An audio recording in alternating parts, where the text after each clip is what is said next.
5 অগাস্টের পর থেকে ছাত্ররা যেগুলো করেছে এগুলো হচ্ছে ফায়ার ফাইটিং।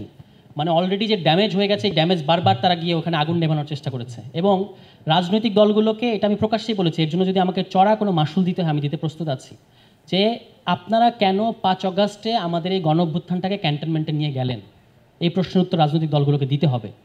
কারণ তখনও জনগণ রাস্তায়, ছাত্র নেতৃত্ব রাস্তায়। আপনারা বলতে পারতেন এই গণ অভ্যুত্থানটা রাজনৈতিক দলগুলোর নেতৃত্বে ঘটে নাই, যদিও রাজনৈতিক দলের অংশগ্রহণ ছিল, কিন্তু এটা জনগণ আকারে।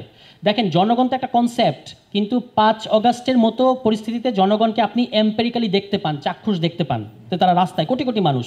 তো রাজনৈতিক দলগুলো বলতে পারতো যে আমরা কেন ক্যান্টনমেন্টে যাব, আপনারা জেনারেলরা আসেন, আপনারা আসেন, আমরা ঢাকা ইউনিভার্সিটিতে বসবো, অথবা সোহরাওয়ার্দী উদ্যানে বসবো, অথবা শহীদ মিনারে বসবো, ছাত্র নেতৃত্ব থাকবে এবং আমরা সবাই থাকবো, রাজনৈতিক দল থাকবে এবং আপনারা সবাই থাকবেন, আমরা আগামী বাংলাদেশের রূপরেখা তৈরি করব।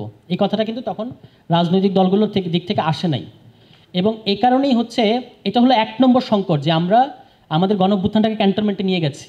দ্বিতীয় সংকট হচ্ছে 8 অগাস্টে আমরা তো একটা পিকিউলিয়ার জিনিস করেছি, যে উপদেষ্টা সরকারের কোনো বিধানই আমাদের সংবিধানে নাই, কিন্তু সেই উপদেষ্টা সরকার শপথ নিয়ে বলতেছে আমরা সংবিধান রক্ষা করব। আপনি কোন সংবিধান রক্ষা করবেন? সংবিধানে তো কোথাও উপদেষ্টা সরকারের বিধানই নাই। তো এই যে আমরা আবারও সংবিধানের ভেতরে এটাকে ঢুকিয়ে দিলাম, ঠিক আছে, এবং আমাদেরকে সবক দেয় বড় যারা বয়সে সিনিয়র, যে আপনি যে সংবিধান থাকবে না, দেশ কীভাবে চলবে। তো আমি তাদেরকে পাল্টা প্রশ্ন করি, 1972 সালের 16ই ডিসেম্বর, সম্ভবত হ্যাঁ 16ই ডিসেম্বরের দিকে, আপনার 1972 16 ডিসেম্বরে আমরা একটা সংবিধান পেয়েছি।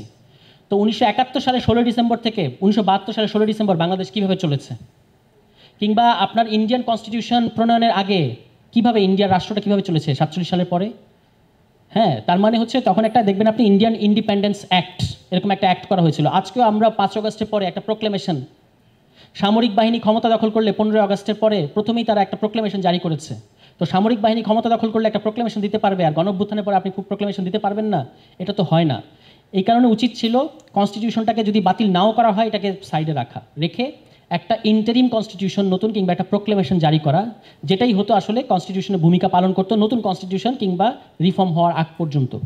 এই সিম্পল জিনিসটা আমাদের করতে না দেওয়ার কারণে আজকে আপনারা যত সংকট দেখতে পাচ্ছেন, এই সমস্ত সংকটের গোড়া হচ্ছে এখানে।